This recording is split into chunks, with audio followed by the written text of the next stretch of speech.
Alors salut, c'est Aaron du montage, c'était juste pour vous expliquer avant la vidéo pourquoi il y avait des écouteurs qui étaient accrochés au pied de mon micro. C'est juste parce que en fait mon micro, enfin le bras de mon micro il était pété, donc puisque j'avais pas de scotch ou bien de fil pour l'attacher, bah il y avait que ça. Et puisque j'avais la flemme de bouger, bah j'ai accroché ça avec des écouteurs. Voilà, bonne vidéo. Alors salut tout le monde, c'est Aaron, aujourd'hui je prends une vidéo. Donc aujourd'hui c'est une vidéo assez spéciale parce que déjà là on est aujourd'hui Noël. Non, c'est totalement faux, on est le 26. Pour ceux qui ont passé un mauvais Noël, moi j'ai passé un bon Noël.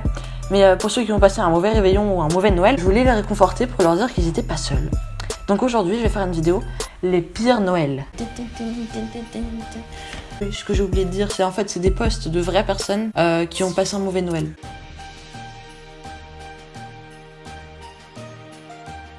Donc c'est Floriane qui nous dit « La fausse gentille belle-mère qui m'offre non pas une, mais 2 crèmes anti-rides à 28 ans. Est-il utile de préciser que son fils, mon compagnon, était un peu plus jeune que moi ?»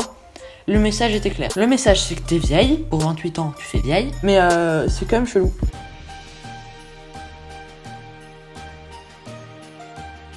Toute ma famille et moi étions malades à Noël. On a passé la soirée à attendre notre tour pour vomir aux toilettes. On est rentré chez nous à 21h30, on s'est couché et on est resté au lit une bonne partie de la journée du 25 décembre. Alors là, bonjour déjà, de 1. Et de 2, joyeux Noël.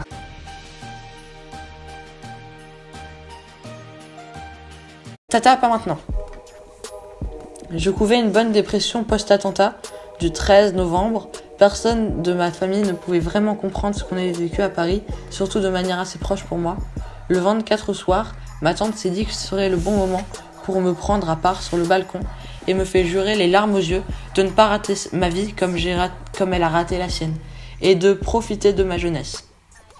Je suis rentrée de me rasseoir, mon oncle était en train de mettre une perruque dorée sur la tête du copain de ma mère, qui a refusé catégoriquement car il n'est pas pédé. Puis les coups de minuit au moment du joyeux Noël, j'ai fini par rejoindre ma tante qui était aux toilettes pour lui tenir les cheveux pendant qu'elle vomissait sa vie après avoir trop bu. Probablement pour oublier qu'elle n'a pas profité de sa surmentionnée jeunesse.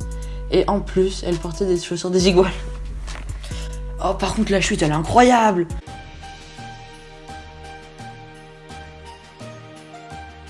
C'est l'amnésique. Mon oncle a oublié que mes parents avaient une 3e fille, alors que j'avais 16 ans. Donc, puisque ton oncle a oublié que t'étais là, c'est-à-dire que t'as pas eu de cadeau de ton oncle. 1 minute de silence.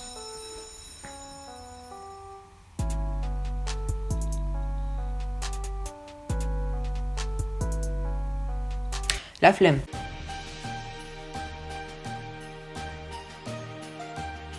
« 7. Jésus 1, Père Noël 0. Il y a 3 ans, ma tante et ma mère ont réussi à piéger mes petits frères pour qu'ils aillent à la messe de Noël. Ils sont tous 2 musiciens. Ils ont donc été invités à faire un concert pour la naissance de Jesus, le joueur de foot. N'étant pas catholique, et mon père non plus, nous avons donc prévu de passer la soirée à boire à la santé du Père Noël, sauf que la cave à vin était vide et le bac à bière avait été rempli de légumes à l'insu de notre plein gré.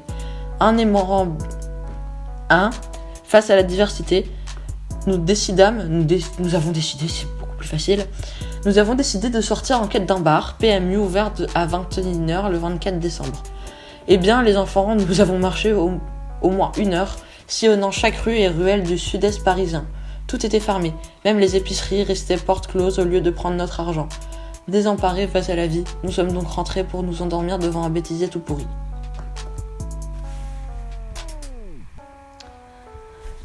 Ah!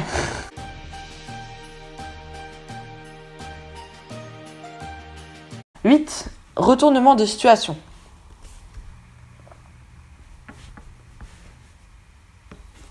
Je viens d'une famille maternelle très à gauche, genre communiste pour mes grands-parents, et je me souviendrai toujours la tête des gens autour de la table lorsque mon oncle nous annonce qu'il vote désormais pour le Front National.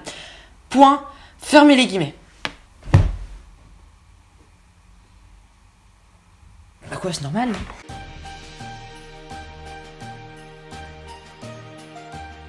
10. La petite fille qui n'aimait pas Noël. Je suppose que c'est toi, Fanny G. Fanny la grosse. J'avais 4 ou 5 ans, un de mes oncles a débarqué à minuit déguisé en Père Noël, et pour une raison qui m'échappe, ça m'a terrorisée. J'en ai hurlé toute la nuit de peur qu'il revienne. Plus personne ne s'est jamais déguisé en Père Noël chez nous suite à ça. J'en suis mi-fière, mi-honteuse. On me ressort cette histoire tous les ans. Waouh, oui, ça c'est vraiment le genre d'anecdote que tu ressors chaque année.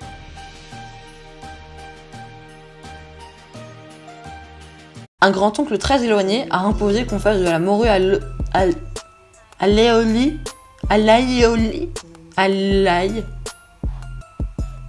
au mot écrit comme repas de Noël. Bah déjà c'est dégueulasse, et personne n'osait lui dire non, parce que clairement on n'est pas des portugasses.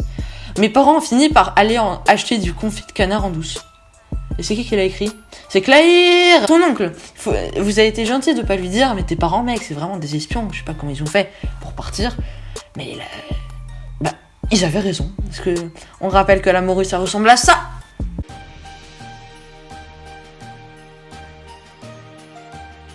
« 15. À la recherche de la boulette perdue. J'avais 4 ans et je me fourrais les doigts dans le pif comme n'importe quel mioche dégoûtant. J'en avais extrait une crotte de nez de taille assez conséquente. C'est plus facile de dire une crotte de nez sa mère. Hein, c'est beaucoup plus facile. Crotte de nez assez conséquente que j'avais par mégarde fait tomber, quelque part sur le tapis de ma tante. Paniquée à l'idée d'avoir sali la maison, je me suis mise à chercher partout, mais elle était introuvable. Et je me suis mise à pleurer sous l'émotion. Ouais. Ma tante accourt et me demande ce qu'il se passe. Je me mets à bégayer et crier que j'ai perdu ma boulette. Pleine de bonne volonté, elle se met alors à 4 pattes et à chercher avec mes cousines cette boulette dont elle ignorait la nature. Tout le monde s'y met pour aider, alors pleine de honte, j'éclate en sanglots et je leur avoue en criant « Mais c'est une crotte de nez !» Parce qu'il y a un Z à la fin, donc ça fait naise. Devant toute la famille, silence général dans l'assemblée. Point. Fermez les guillemets. Ouah, mais cette anecdote en vrai elle est stylée, moi je trouve. C'est chelou quand même. Suivant. «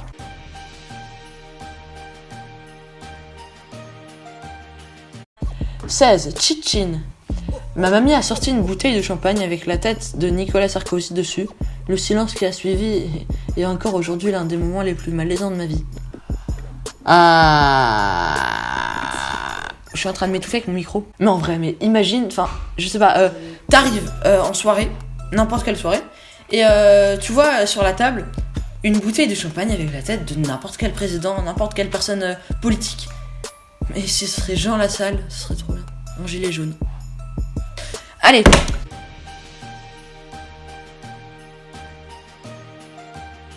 C'est pas moi, c'est le chat. Le chat a fait tomber le sapin de Noël sur mon père, basique. Et la faute m'est retombée dessus parce que j'avais supplié de laisser jouer sous prétexte que c'était mignon. J'ai dû manger à côté de lui pendant le repas. On parle vraiment de manger à côté du chat, hein, pas du sapin ni du père. Ah ouais, donc vraiment totalement manger à côté du chat. Imagine, tu sais, tu rentres dans une maison de quelqu'un, parce que t'es invité, et tu vois un mec, Enzo, probablement, oui, en train de manger à côté du chat, dans la gamelle du chat. C'est normal, hein.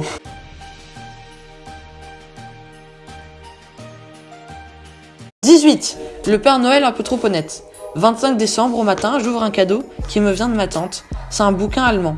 Elle tient à m'expliquer l'histoire derrière. Il est un peu écorné, mais c'est parce qu'on me l'a offert, il y a quelques mois. J'avais commencé à le lire, mais j'ai pas aimé. Je l'ai trouvé un peu ennuyeux. Je me suis dit que ça pourrait te plaire. Merci de la générosité, tata. Et en plus, je confirme, il était nul.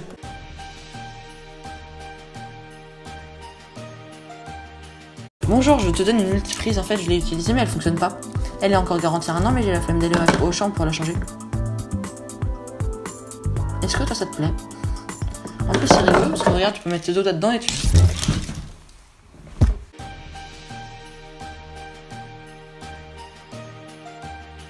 Ça faisait plusieurs années que je végétais d'un point de vue études, et le sujet est inévitablement arrivé pendant le repas. Mon père me demande ce que j'ai prévu de faire. J'ai envoyé une réponse avec un petit sourire en coin, sûrement un genre « j'ai pas prévu », avec un visage qui dit « balèque ». Il s'est énervé et il a dit qu'il allait chercher son fusil. Ça m'a calmé direct. J'avais plus faim. Je sais pas quel type de père tu as, mais tu as un père de type militaire, de type il a un tank dans son jardin, comme personne n'a de tank dans son jardin. Et waouh, je pense que t'as couru ta race. Et imagine après, t'as raté ton truc, ton brevet ou je sais pas quoi. Tes études, imagine t'as raté après tes études. Hein, ah la mec, il sort la calache, il arrive.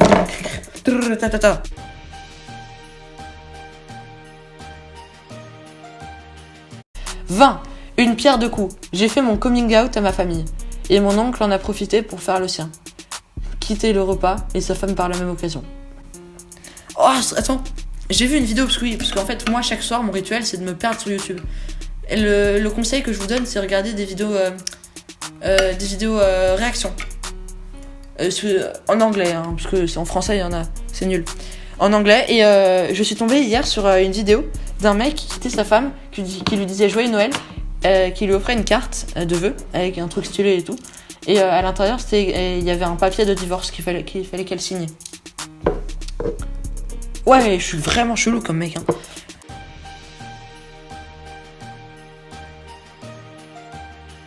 Mon frère, ce serial lover, avait décidé que Noël était l'occasion parfaite de nous présenter sa copine du moment. Nous avons appris sa venue en la voyant entrer dans le salon. À peine conscients de son existence, nous n'avions pas de cadeau. Elle était restée hébétée sous le sapin toute la soirée comme une vraie décoration de Noël. C'était gênant. Encore une fois, t'arrives dans l'appartement de quelqu'un, dans une maison, on s'en fiche, chez quelqu'un, parce que t'es invité à Noël. De 1, dans le couloir, tu vois un chat en train de manger sa gamelle, et tu vois aussi Enzo en train de manger à côté du chat. Après, tu rentres, tu vois une fille assise en dessous du sapin, comme ça, qui ne bouge pas. C'est une décoration de Noël. Voilà.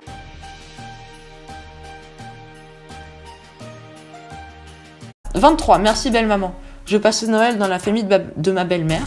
J'ai été la seule à ne pas recevoir de carte avec un chèque, mais un énorme livre sur la Première Guerre mondiale.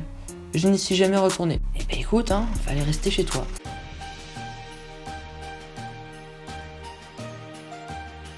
24. Mauvais timing. Mon père a offert un cadeau à ma mère, une bague en diamant à 10 000 €. Elle a fait la gueule toute la soirée parce qu'elle trouvait lamentable qu'il l'ait offert la veille et pas le jour de Noël. Ouais mec, mais c'est incroyable en vrai. Je pense en vrai j'aurais fait la même. Juste pense. C'est juste, je dis ça, mais en vrai je m'en fiche moi. Mais ouais, mais elle est chelou ta mère en fait.